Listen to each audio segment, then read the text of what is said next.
La ventisca casi había ahogado su voz. Aún así, la palabra lo alcanzó cuando abrió la puerta. Necesito refugio, y trabajaré por cada respiro que me des. Por un instante, Calder Brooks pensó que la tormenta misma había tomado forma humana.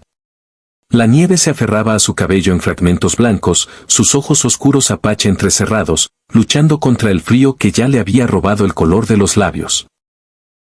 Detrás de él, la casa del rancho gemía bajo el viento invernal, hueca como su propio pecho estos últimos 3 años. Ella se tambaleó. Él la sostuvo antes de que la tormenta pudiera reclamarla. La pequeña Annie estaba en la escalera, aferrada a la barandilla, susurrando. «Papá, ¿se está muriendo?» Calder bajó a la joven al suelo junto al fuego, su respiración era superficial, sus manos ásperas y temblorosas.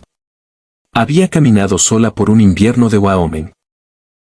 Nadie sobrevivía a eso a menos que huyera de algo peor. Y mientras las llamas iluminaban su rostro congelado, Calder entendió una cosa con dolorosa claridad. Si no hubiera abierto la puerta en ese preciso segundo, ella habría muerto en su porche. El invierno en la cuenca de Red Hawk no llegaba simplemente. Reclamaba la tierra. El viento venía primero, deslizándose desde las afiladas cumbres de la cordillera del Río del Viento, trayendo consigo el olor metálico de la tierra helada. Luego llegaba la nieve, espesa e implacable, tragándose el valle en un silencio tan pesado que oprimía las ventanas de la casa del rancho de Calder Brooks como algo vivo. En el tenue resplandor del hogar, la casa se sentía demasiado grande, sus rincones vacíos resonando con un duelo que nunca se había asentado desde que Margaret murió. Calder se movía con la pesada quietud de un hombre que había aprendido a sobrevivir por rutina. Botas polvorientas junto a la puerta, leña apilada con precisión estricta. Un guiso de invierno hirviendo en la estufa, su única concesión a lo que debería haber sido Nochebuena. Annie estaba cerca, recortando pedacitos de papel, con la lengua asomando por la comisura de la boca en concentración. Era algo que Margaret le había enseñado, cuando los inviernos venían con risas en lugar de sombras. Cuando Calder volvió junto a la joven tendida cerca del fuego, ya no parecía una criatura tallada en hielo, pero seguía viéndose frágil. Sus rasgos suavizados por el agotamiento, piel quemada por el viento, cabello enredado con trozos de escarcha. Su ropa de piel de venado, rasgada en los bordes, llevaba las marcas de una semana vagando por el desierto sin más refugio que el instinto. Sus ojos se abrieron. Oscuros, cautelosos, inteligentes, ojos que habían aprendido a desconfiar del mundo. Se estremeció al oír el viento golpear las contraventanas, luego se calmó con una respiración larga y lenta. Calder notó el talismán en su muñeca, una pequeña pluma tallada, pulida por el tiempo. Le decía que venía de gente que creía en señales y ciclos, en espíritus que se movían por el viento y el fuego. Annie, curiosa pero suave, se acercó gateando un poco más. «Papá dice que la tormenta está bien brava esta noche», susurró. La mujer asintió.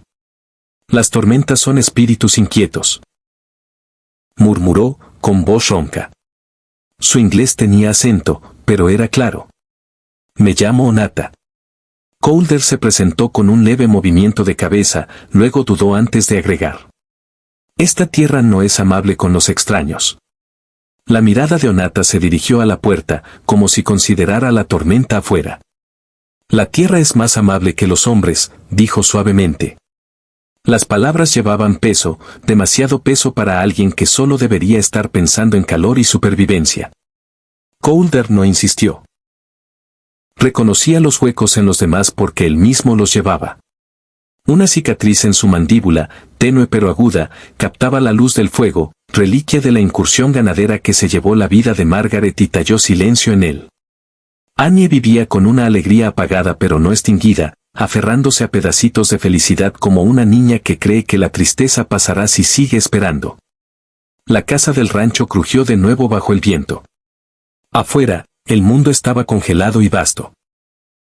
Adentro, 3 almas, una agotada, una cautelosa, una calladamente esperanzada, se enfrentaban en un frágil charco de calor. Nada de esa noche tenía sentido. Pero todo parecía el comienzo de algo que había estado esperando demasiado tiempo. Onata despertó antes del amanecer, despertada por el crepitar de las brasas y el leve balanceo de sombras en el techo. Por un momento, no supo dónde estaba. El olor a leña de pino, la suavidad bajo su mejilla, el calor en su piel. Nada de eso pertenecía al mundo que había conocido las últimas 7 noches. Su mano voló al talismán en su muñeca, seguía ahí, seguía siendo suyo. Solo entonces su respiración se aflojó. Pero al incorporarse, la casa del rancho respondió con un gemido de madera. Coulter Brooks apareció casi al instante, con botas pisando suave en los tablones. Tenía la postura de un hombre acostumbrado a que el peligro llegara en los momentos tranquilos. Hombros cuadrados, mirada aguda, incluso en la penumbra. No deberías levantarte todavía, dijo. Onata se afirmó en el borde del sofá, mentón alzado con un orgullo que no se doblaba ni bajo el agotamiento. No me acuesto cuando debo un respiro, respondió. Su voz tenía un ronquido, pero su significado era claro. Coulter la observó en silencio, tratando de ubicar a esta mujer que apenas podía caminar y hablaba como quien defiende tierra sagrada. Le entregó una taza de caldo caliente. Ella la aceptó con las 2 manos, costumbre apache. Él lo notó y ella bebió en sorbos cautelosos. Annie entró al cuarto, cabello revuelto, mejillas rosadas por el sueño. Observó a Onata con fascinación abierta, luego susurró. «Papá, ¿se queda?» Los ojos de Onata parpadearon y la respuesta llegó rápido, demasiado rápido. «Solo hasta que pase la tormenta». Coulter no la contradijo. La verdad era que no sabía qué ofrecer ni qué era correcto. Había pasado 3 años aprendiendo a vivir con lo justo, justo calor, justa comida, justa esperanza para mantener a Annie a salvo. Recoger a una extraña, una mujer apache huyendo de algo invisible, se sentía como meterse a un río cuya profundidad no podía medir. Aún así, se oyó preguntar. ¿Ibas a algún lado? La mirada de Onata se perdió hacia la ventana cerrada. La nieve aún cubría espesa el vidrio. Lejos, murmuró. Solo lejos. No era una respuesta. Era una herida dicha en voz alta. Coulter cruzó los brazos, recargándose en la mesa. ¿Alguien te persigue? Sus dedos se apretaron en la taza. Un silencio se estiró, demasiado delgado. La tormenta me encontró antes que ellos, respondió. No le gustó cómo sonaba eso, pero insistir cerraría la poca confianza que ella había mostrado. Así que solo asintió y dijo. Aquí está segura. Onata alzó la cabeza bruscamente. ¿Segura? Repitió, como probando una palabra extranjera. Un sabor que no sabía si aceptar o escupir. Sus ojos escudriñaron su rostro. Luego el de Annie. No sonrió, pero algo en su expresión se suavizó, apenas, como un deshielo al primer sol. Annie se subió al banco junto a Onata y jaló el borde rasgado de su manga de piel de venado. «Yo puedo coser esto», ofreció la niña. Onata parpadeó, sorprendida por la certeza de la pequeña. «¿Tú sabes?» «Mamá me enseñó», dijo Annie simplemente. El nombre pasó por el cuarto como un fantasma rozando. Onata lo sintió al instante. La tensión en la mandíbula de Coulter, el destello de pérdida en los ojos de Annie. Inclinó la cabeza con respeto instintivo, aunque no sabía quién era Margaret, solo qué importaba. Lentamente, puso la manga rasgada en las manos de Annie. «Entonces te confío», dijo. Fue el primer puente real entre ellas. Coulter observó el intercambio con algo desconocido apretándole el pecho. No era así como había imaginado la Nochebuena. Con una extraña en su sofá, con su hija sonriendo de nuevo después de meses de duelo callado. No sabía qué traerían las próximas horas, mucho menos el mañana. Pero cuando Onata levantó los ojos hacia él, oscuros y firmes a pesar de la tormenta que había soportado, el cuarto se sintió diferente. La primavera no llegaba suave a la cuenca de Red Hawk. Se colaba despacio, derritiendo la nieve en parches tercos y convirtiendo la tierra en un lodo espeso que se pegaba a las botas y las cerraduras. Aún en su dureza, la primavera traía algo que el invierno no, la promesa de un comienzo. Para cuando los ventisqueros se retiraron del porche, Onata ya podía moverse con más firmeza, aunque sus pasos aún llevaban la gracia cautelosa de quien lee la tierra en lugar de confiar en ella. Una mañana se acercó a Calder mientras él acomodaba leña afuera. «Quiero quedarme», dijo sin rodeos. «No como huésped. Trabajaré por comida y techo. No necesito dinero». Calder se enderezó, sorprendido por la claridad en su voz. «La gente aquí gana sueldo». «Mi gente gana pertenencia», respondió ella. «Yo pedí un lugar para dormir y una forma de pagarlo». Sus palabras no suplicaban ni regateaban. Eran una declaración de dignidad. Él la estudió un largo rato. La tormenta había cobrado su precio en su cuerpo, pero no en su voluntad. «Está bien», dijo al fin. «Ayuda donde puedas, descansa cuando debas». Un solo asentimiento fue su única respuesta, pero él vio cómo sus hombros se relajaron. De ese día en adelante, ella se tejió en el ritmo del rancho. Se levantaba temprano, reavivaba el hogar, barría el lodo que Annie arrastraba, cepillaba los caballos con una ternura que hasta la yegua más nerviosa se calmaba. Annie la seguía a todos lados, una sombra pequeña con preguntas grandes. ¿Así trenzan la cuerda tu gente? ¿Por qué los árboles se inclinan más al este? ¿Vivías cerca de las montañas? Onata respondía con paciencia. A veces simple. A veces se colaba una historia en su voz, suave como el crepúsculo. Calder fingía no escuchar, pero siempre lo hacía. El verano llegó en ráfagas de calor seco.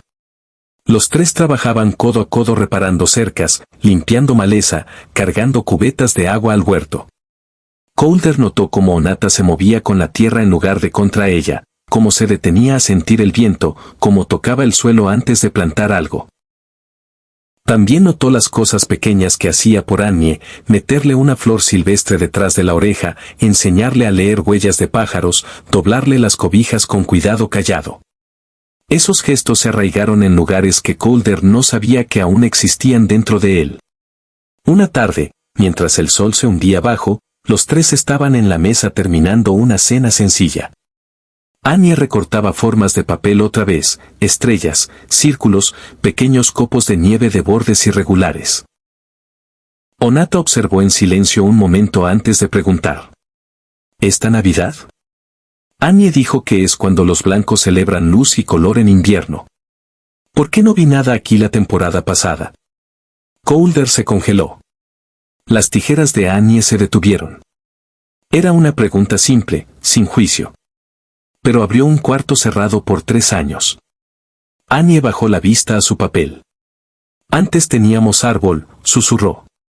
Mamá y yo hacíamos guirnaldas. A ella le encantaba la Navidad. La mirada de Onata se volvió hacia Calder. Su mandíbula se tensó antes de hablar. Después de que Margaret murió, no pude mantener esas cosas en la casa, dijo, con voz raspada. Luces, cantos, adornos, todo hacía la casa más vacía. No quería que Annie me viera romperme. Annie agregó en voz baja. Papá lo intentó. Hizo guiso. Contó cuentos. Pero la casa se quedó oscura. El silencio que siguió no fue frío.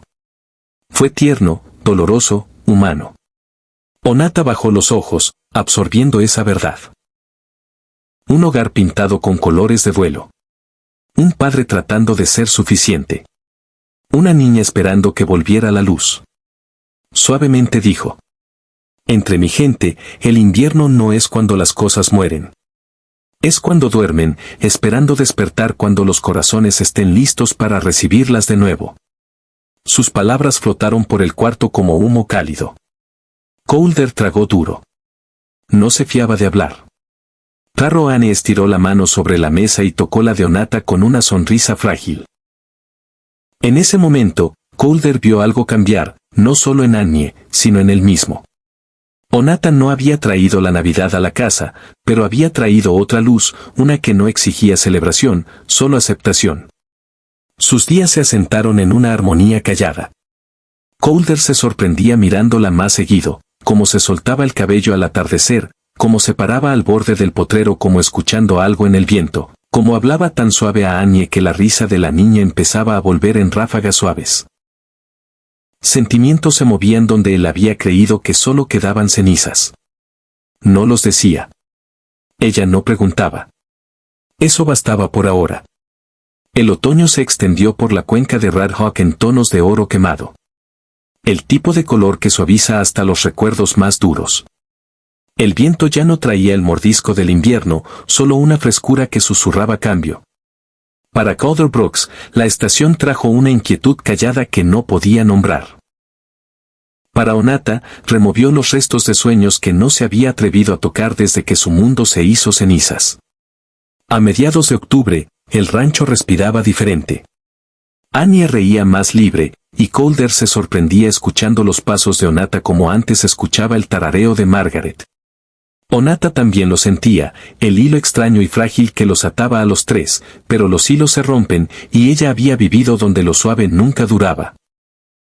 Esa tarde, mientras Onata colgaba hierbas para secar en las vigas del porche, sintió el cambio en el viento, una pesadez, un recuerdo, una advertencia. Se volvió, escudriñando el horizonte, y su aliento se cortó al ver un jinete saliendo del polvo.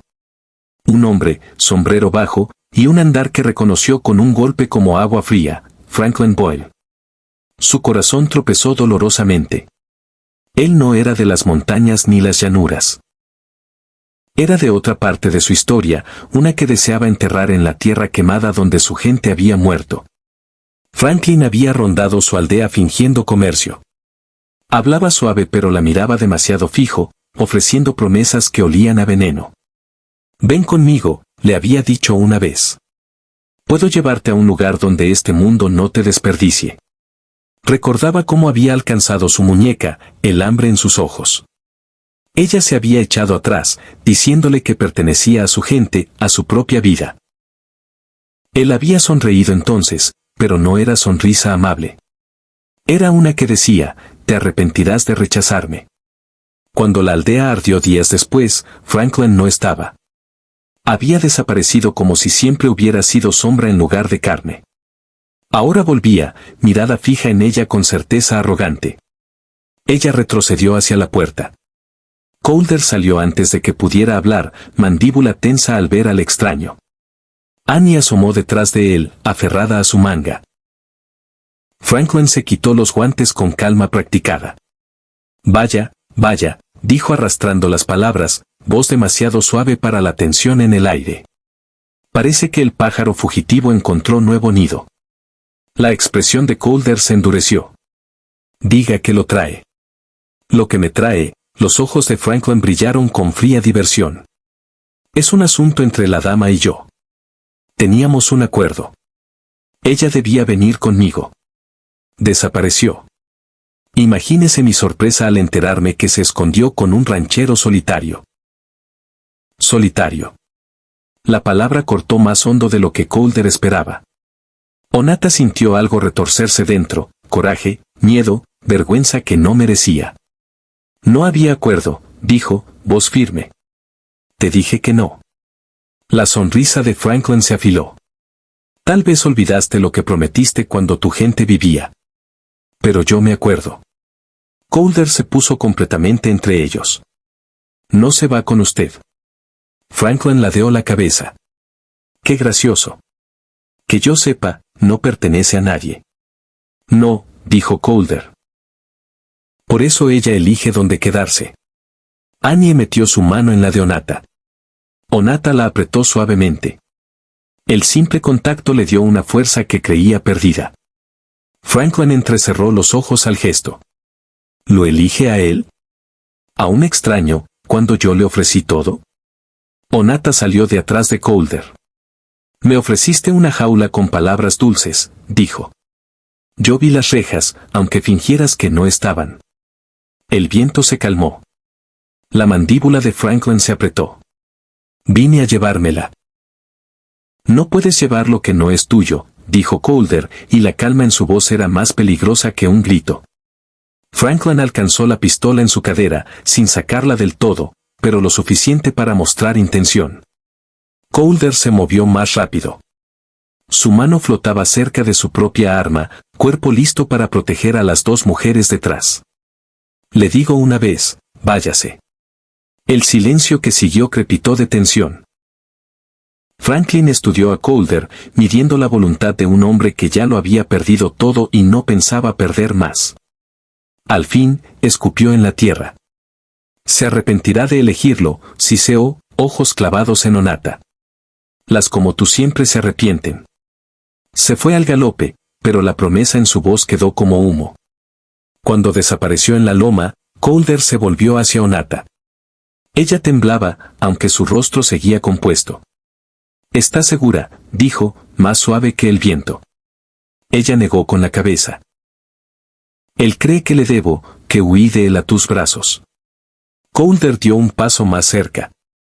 «Huiste por tu vida, y si vuelve, me enfrentará a mí». Onata lo miró entonces con una profundidad que iba más allá del miedo. «No quiero huir más». Calder sintió algo cambiar dentro. Un juramento formándose sin palabras. Ninguno se movió. No hacía falta. El sol se hundió detrás de la loma, bañando el rancho en oro. Y en ese silencio dorado, entendieron que había cambiado. Ya no era un lugar donde Onata vivía para sobrevivir. Era un lugar que ella elegía. 3 días después de que Franklin Boyd desapareciera por la loma, la cuenca de Red Hawk contuvo el aliento. El viento soplaba diferente ahora, rozando las hierbas secas con un susurro que parecía advertencia más que clima. Calder reparaba la cerca norte con una furia que rayaba en rabia, clavando cada clavo más fuerte de lo necesario. Annie se quedaba cerca de Onata, siguiéndola por la casa y el corral con devoción callada, como si la cercanía pudiera alejar la sombra que aún se pegaba a la mujer que se había vuelto su ancla. Onata misma se movía con firmeza frágil. Trabajaba. Cosía. Atendía a los caballos.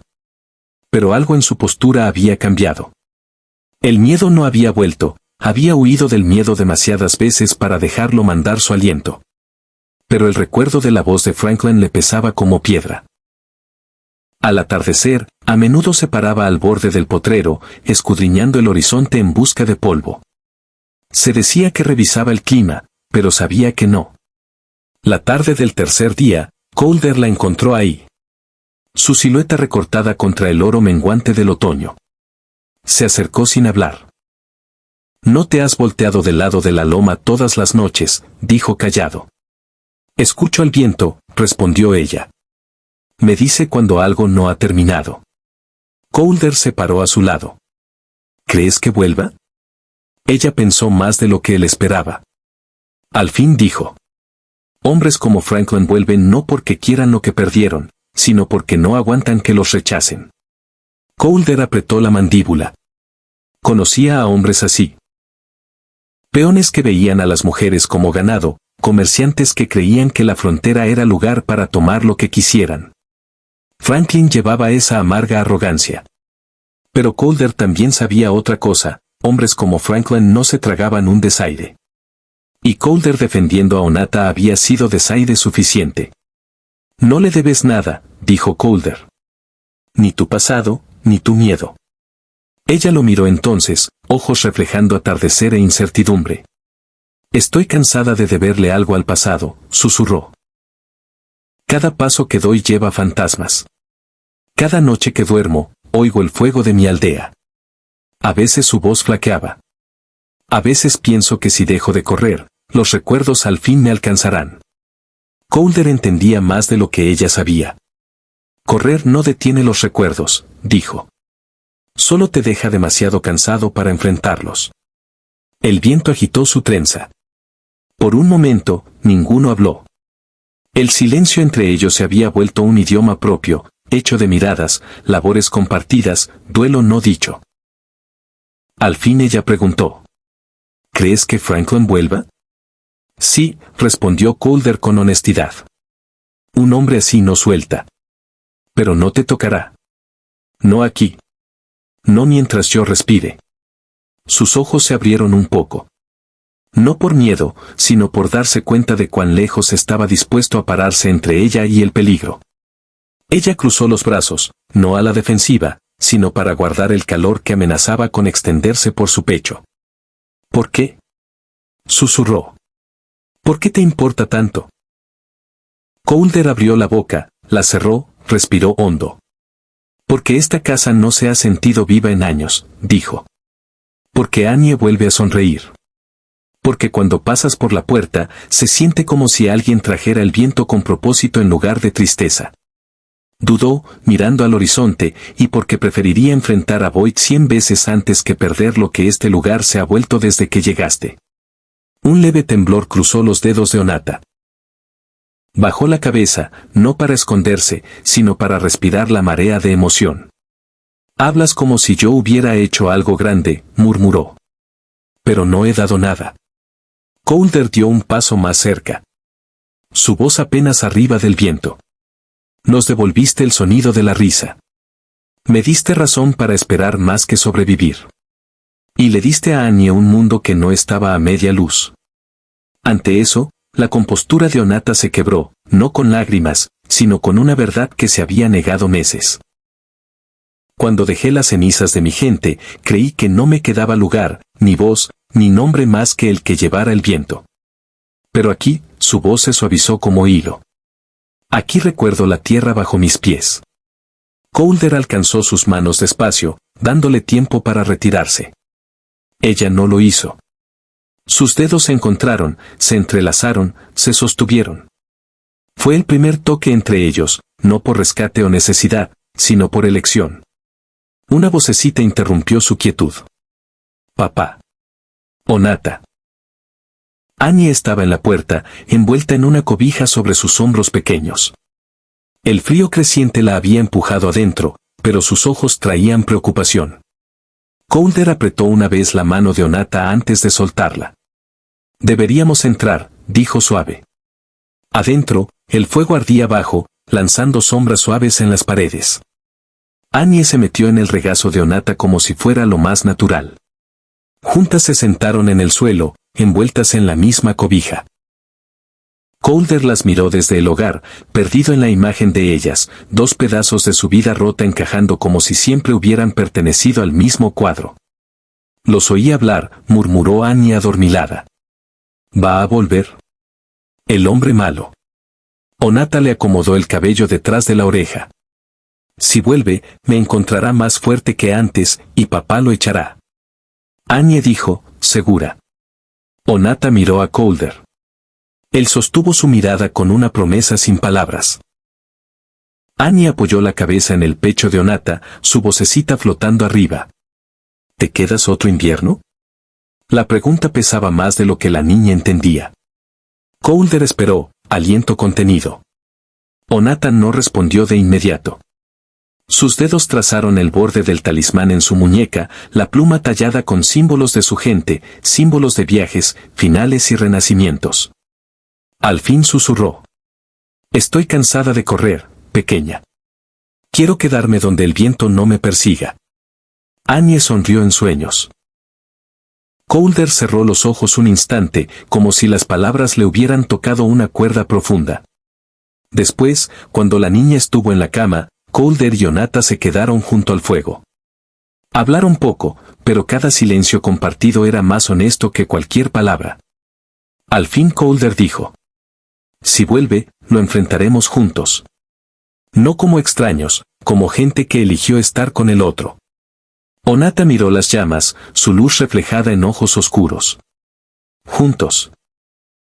Repitió, dejando que la palabra se asentara en sus huesos. Afuera, el otoño se profundizaba.